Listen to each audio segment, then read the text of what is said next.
হরে কৃষ্ণ। তো শ্রীমদ্ ভাগবতের আজ প্রথম অধ্যায়ে ৩য় নম্বর শ্লোক। পশ্যতাং পাণ্ডুপুত্র নামাচার্য মহতিং চ মুম বুরান্দ্রপদ পুত্রেণ তব শিষ্যেন ধীমতা। গীতার গান। আচার্য চাহিয়া দেখো মহতি সেনানি, পাণ্ডুপুত্র রচিয়াছে বহু নানা স্থানী।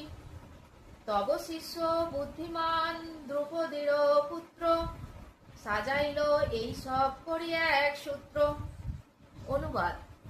হে আচার্য, পাণ্ডবদের মহান সৈন্যবল দর্শন করুন, যা আপনার অত্যন্ত বুদ্ধিমান শিষ্য দ্রৌপদের পুত্র অত্যন্ত দক্ষতার সঙ্গে বুঝের আকারে রচনা করেছেন। তাৎপর্য। চতুর কূটনীতিবিদ দুর্যোধন মহৎ ব্রাহ্মণ সেনাপতি দ্রোণাচার্যকে তার ভুল ত্রুটিগুলি দেখিয়ে দিয়ে তাকে সতর্ক করে দিতে চেয়েছিলেন। পঞ্চপাণ্ডবের পত্নী দ্রৌপদীর পিতা দ্রৌপদ রাজের সঙ্গে দ্রোণাচার্যের কিছু রাজনৈতিক মনোমালিন্য ছিল। এই মনোমালিন্যের ফলে দ্রৌপদ এক যজ্ঞের অনুষ্ঠান করেন এবং সেই যজ্ঞের ফলে তিনি বর লাভ করেন যে তিনি এক পুত্র লাভ করবেন, যে দ্রোণাচার্যকে হত্যা করতে সক্ষম হবে। দ্রোণাচার্য এই বিষয়ে সম্পূর্ণভাবে অবগত ছিলেন, কিন্তু দ্রৌপদ তার সেই পুত্র ধৃষ্টদ্যুম্নকে যখন অস্ত্র শিক্ষার জন্য তার কাছে প্রেরণ করেন, তখন উদার হৃদয় সত্যনিষ্ঠ ব্রাহ্মণ দ্রোণাচার্য তাকে সব রকমের অস্ত্র শিক্ষা এবং সমস্ত সামরিক কলা কৌশলের গুপ্ত তথ্য শিখিয়ে দিতে কোনো দ্বিধা করেননি।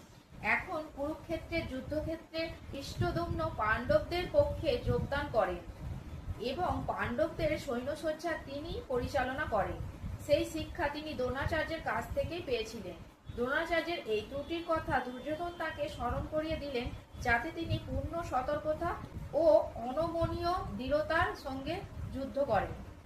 দুর্যোধন মহৎ ব্রাহ্মণ দ্রোণাচার্যকে এটিও মনে করে দিলেন যে পাণ্ডবদের, বিশেষ করে অর্জুনের বিরুদ্ধে যুদ্ধ করতে তিনি যেন কোনো রকম কোমলতা প্রদর্শন না করেন, কারণ তারাও সকলে তার প্রিয় শিষ্য। বিশেষত অর্জুন ছিলেন সবচেয়ে প্রিয় ও মেধাবী শিষ্য। দুর্যোধন সতর্ক করে দিতে চেয়েছিলেন যে এই ধরনের কোমলতা প্রকাশ পেলে যুদ্ধে অবধারিতভাবে পরাজয় হবে। হরে কৃষ্ণ। তো এরকমই প্রতিদিন শ্লোকের ভিডিও পেতে চ্যানেলটিকে সাবস্ক্রাইব করুন। হরে কৃষ্ণ।